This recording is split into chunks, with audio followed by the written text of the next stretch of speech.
నమస్తే అండి. దేవసేన కథలకు స్వాగతం.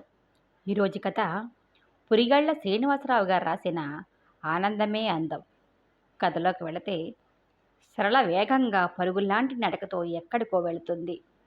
ఆమె మొహంలో దుఃఖం, బాధ స్పష్టంగా కనిపిస్తున్నాయి. కొంతకాలంగా ఆమెను జాగ్రత్తగా గమనిస్తున్న శివాజీకి ఆశ్చర్యం వేసింది. ఏమైంది? ఎప్పుడూ చలాకీగా, ఆనందంగా ఉండే పిల్లకు ఇవాళ ఏమైంది? ఎక్కడికి వెళుతుంది అనుకున్నాడు. ఆమె తనను చూడకుండా దూరంగా వెంబడించాడు. అయినా పరిసరాలని పట్టించుకునేలా లేదు ఆమె.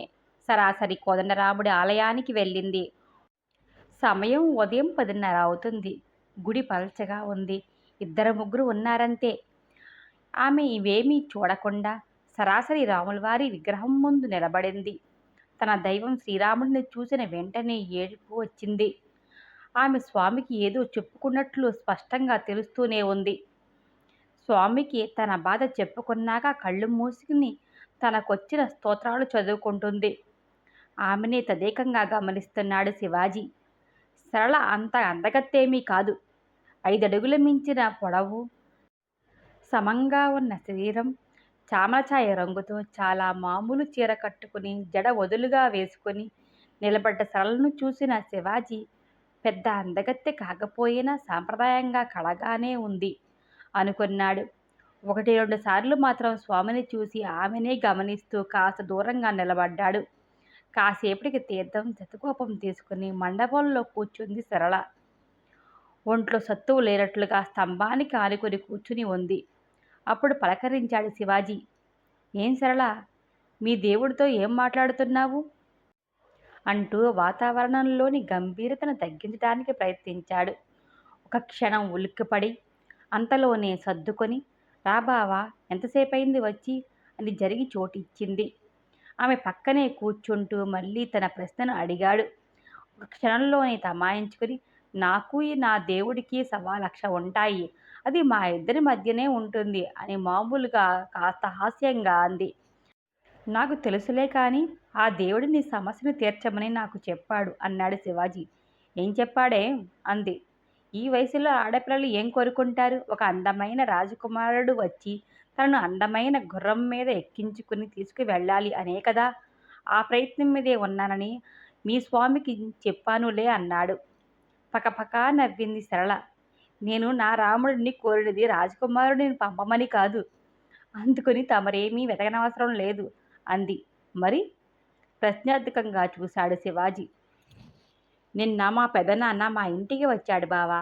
రావడం రావడం మా నాన్నకు బాధ్యత లేదని, ఎదిగిన ఆడపిల్ల కళ్ళ ముందే తిరుగుతుంటే పట్టించుకోవడం లేదని, ఆ పిల్లకు అన్యాయం చేస్తున్నాడని అంటూ సరళను ఇలాగే మూడులాగానే ఉంచేస్తావా అని నిలదీశాడు.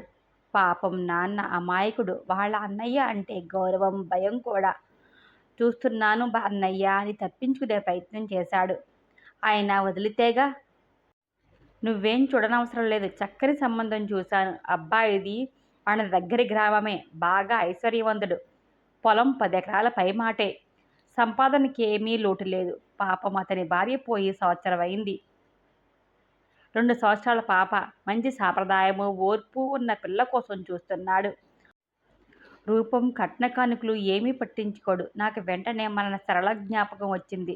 మాఘమాసం వచ్చిన వెంటనే మనం మాట్లాడుకుందాం. నా మాట అంటే అతనికి ఎంతో గొరి. తప్పకుండా ఒప్పుకుంటాడు. ఇంకా 35 సంవత్సరాలు కూడా నిండలేదు. ఇంతకంటే మంచి సంబంధం మన సరళకు తేలేం. ఇదే ఖరారు చేద్దాం అన్నాడు. తనతో మాట్లాడుతాను అన్నయ్య అన్నాడు నాన్న. నీ మొహం అదేం చెప్తుంది? నా పెళ్లి చెయ్యి నాన్న అని అడుగుతుందా? మనమే నిర్ణయించాలి. నువ్వింకేం మాట్లాడకు. అన్నీ నేను చూసుకుంటాను. సరళ అంటే నాకెంతో అభిమానం. అందుకే చెప్తున్నాను. నాకు అర్జెంటు పని ఉంది. మళ్ళీ వారంలో వస్తాను అంటూ వెళ్ళిపోయాడు. నాన్న ఏమీ అనలేదు. అనడు కూడా. నీకు తెలుసు కదా బావా, ఆయనెంత అమాయకుడో. ఏమీ చెప్పలేడు. వాళ్ళ అన్నయ్య మాట కాదనే ధైర్యం ఆయనకు లేదు. మంచిదేగా సరళ. త్వరలో ఒక శ్రీమంతుడి భార్య కాబోతున్నావన్నమాట అన్నాడు శివాజీ. నువ్వు అలా అంటావేమిటి బావా? నీకు తెలీదా నాన్న విషయం? పెదనాన్న మా పొలం కూడా చూసుకుంటున్నాడు కాబట్టి మాకు ఇబ్బంది లేకుండా ఇల్లు గడిచిపోతుంది. అమ్మ ఆయనను కంటికి రెప్పలా కాపాడింది. ఆమె ప్రేమలో, రక్షణలో ఆయన జీవితం బాగానే గడిచింది. కానీ పోయిన సంవత్సరం అమ్మ పోయినప్పటి నుండి ఆయన మరీ పిచ్చవాడిలా తయారయ్యాడు. అమ్మలా కాకపోయినా నాకు చేతనైనంత వరకు శ్రద్ధగా నాన్నను చూసుకుంటున్నాను. ఆయనకు వేళకు అన్నీ అందివ్వడం, భోజనం పెట్టడం, మందులివ్వడం అన్నీ నేనే చూసుకుంటున్నాను. డబ్బు, దస్కం కూడా నాదే బాధ్యత. ఆయన నాకు తండ్రి కాదు బావా, నా కొడుకు. పెద్దవాళ్ళు ఇచ్చిన కాస్త పొలాన్ని, ఆవులను చూసుకుంటుంటే మా జీవితాలు గడిచిపోతాయి. నేను పెళ్లి చేసుకుని వెళ్ళిపోతే నాన్న ఏమైపోతాడు? ఈ ఊళ్ళో నాకొచ్చిన లోటేమీ లేదు. పెళ్లి చేసుకోకపోతే బ్రతకలేనా? హాయిగా బ్రతుకుతాను బావా. ఆ రాముడి దయ వలన నేనిలాగే ఉండిపోతాను. ఈ విషయంలో మా పెదనాన్నే కాదు, ఎవ్వరు నన్ను ఒప్పించలేరు. ఏ పరిస్థితిలోనూ నాన్నను వదిలి వెళ్ళే ప్రశ్నే లేదు. అదే రాముడిని ప్రార్థించాను. మా నాన్న నుండి నన్ను దూరం చేయవద్దు అని దృఢంగా నిలబడే స్థైర్యం ప్రసాదించమని. అంతేగాని నువ్వు చెప్పినట్లు రాజు కోసము కాదు, రాకుమారుడి కోసము కాదు. ఆమె స్వార్థ రాహిత్యం, తండ్రి మీద ఉన్న ప్రేమ, బాధ్యత పట్ల ఉన్న శ్రద్ధ అన్నీ తెలిసినవే. అయినా ఆ క్షణంలో ఆమె మీద గౌరవం ఎంతో పెరిగిపోయింది శివాజీకి. నిన్ను మనసారా అభినందిస్తున్నాను సరళ. ఆడపిల్లలందరూ నీలాగే ఉంటే ఈ సమాజం స్వర్గం అవుతుంది. నువ్వనుకున్నది తప్పకుండా సాధిస్తావు. మనమిద్దరం పవిత్రమైన దేవాలయంలో కూర్చున్నాము. ఇంతకంటే మంచి చోటు ఉండదు. నిన్ను మనస్ఫూర్తిగా అడుగుతున్నాను. నన్ను చేసుకుంటావా సరళా? అన్నాడు. అదిరిపడింది సరళ. బావా, ఆశయానికి కూడా అటువంటి మాటలు అనొద్దు. నువ్వెక్కడా, నేనెక్కడా? అందము, చదువు, మంచితనము, ఐశ్వర్యము అన్నీ ఉన్న నీలాంటి వాడికి చక్కని అందమైన చదువుకున్న అమ్మాయి లభిస్తుంది. నాలాంటి అమ్మాయి కాదు. నువ్వే కాదు బావా, నీ కుటుంబంలో అందరూ చాలా బాగుంటారు. ముఖ్యంగా మీ వదిన ఎంత బాగుంటుంది. ఆమెకు తోడికోడలుగా తగ్గ అమ్మాయిని తీసుకురా. సానుభూతితో నన్ను చేసుకుంటారని అన్నా రేపైనా నువ్వే బాధపడతావు. నాకటువంటి అత్యాశ కలలో కూడా లేదు బావా. నేను వస్తాను అని లేవబోయింది. చనువుగా చెయ్యి పట్టుకుని ఆపాడు శివాజీ. నీ విషయం నువ్వు చెప్పావు. నా విషయం కూడా విను. నీకు తెలుసు మా అమ్మ నాన్న ఎంత మంచివాళ్ళో. ఊళ్ళో అందరికీ వాళ్ళంటే గౌరవమే. నన్ను మా అన్నయ్యను ఎంతో ప్రేమగా పెంచారు. మేము బాగా చదువుకుని మాస్టర్ డిగ్రీ తెచ్చుకున్నాం. కానీ మా ఇద్దరి భావాలు పూర్తిగా విరుద్ధం. పెద్ద ఉద్యోగాలు చేయాలని, అమెరికా లాంటి దేశంలో ఉండాలని అన్నయ్య కోరిక. కష్టపడి ఆ కోరిక సాధించాడు. మన ఊరు అన్నా, మా పొలం అన్నా, వ్యవసాయం అన్నా నాకు చాలా ఇష్టం. జీవితాంతం ఇక్కడే ఉండిపోవాలని, మా పొలాన్నే కాకుండా ఈ గ్రామాన్ని కూడా బాగా అభివృద్ధి చేయాలని నా ఆశయం. అందుకనే ఎంఎస్సీ అగ్రికల్చర్ చేశాను. అది అయిన వెంటనే నాన్నకు అసిస్టెంట్గా చేరిపోయాను. ఆయన అనుభవంతో, శ్రద్ధతో అందుకున్న వ్యవసాయ జ్ఞానాన్ని ఆకలింపు చేసుకున్నాను. 2 సంవత్సరాల నుండి నాన్న ఎక్కువగా పొలం రావడం లేదు. నేనే చూసుకుంటున్నాను. కొన్ని మార్పులు చేసి ఆదాయం పెంచగలిగాను. ఎంతో ఆనందంగా, తృప్తిగా ఉంటున్నాను. నేను, కొద్దిమంది నా స్నేహితులు ఈ గ్రామాన్ని అభివృద్ధి చేసే పని మొదలుపెట్టాం.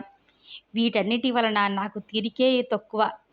అన్నయ్య తన క్లాస్మేట్‌నే ఇష్టపడి పెళ్లి చేసుకున్నాడు. మా వదినది అపురూపమైన సౌందర్యం. బాగా ఉన్నవాళ్ళు. కోడల్ని చూసి మురిసిపోయారు అమ్మా, నాన్న. పెళ్లి తర్వాత సత్యనారాయణ స్వామి వ్రతం కోసం ఈ ఊరు వచ్చింది మా వదిన. మరునాడే హనీమూన్ అని వెళ్ళిపోయారు.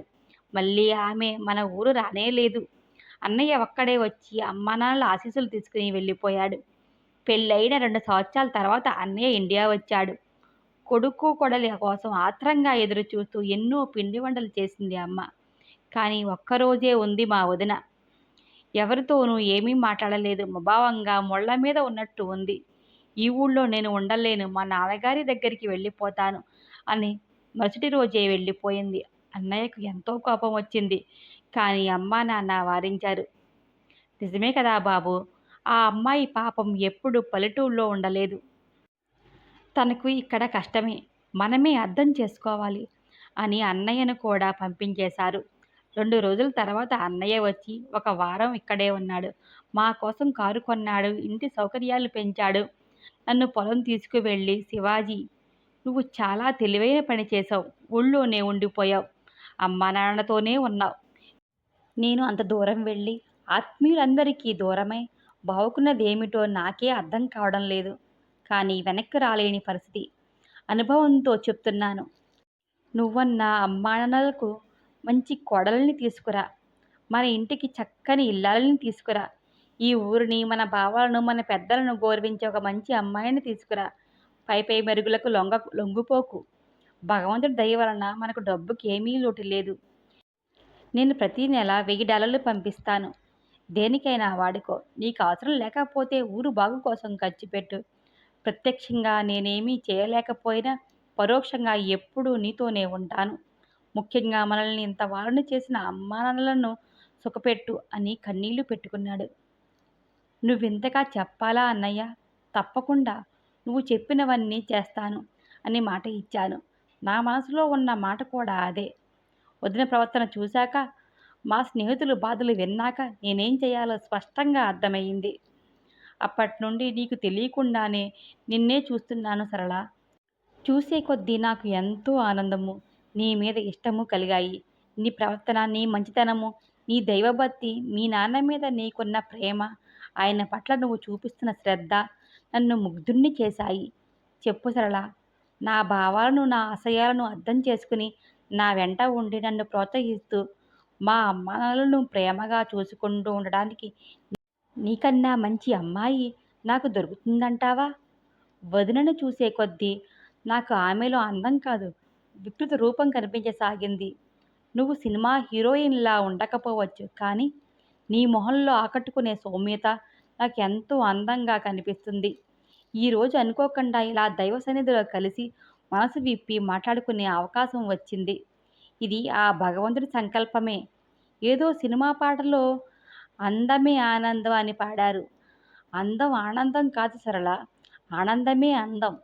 తన ప్రేమతో కుటుంబానికి ఆనందం పంచే అమ్మాయే నిజమైన అందగత్తె. ఏమంటావు సరళా? మీ నాన్న కూడా మనతోనే ఉంటారు. నన్ను పెళ్లి చేసుకుంటావా? అని ప్రేమగా అడిగాడు. తన కేసి ఎంతో ఆనందంగా చూసింది సరళ. లేచి వెళ్ళి రాముడికి నమస్కారం చేసింది.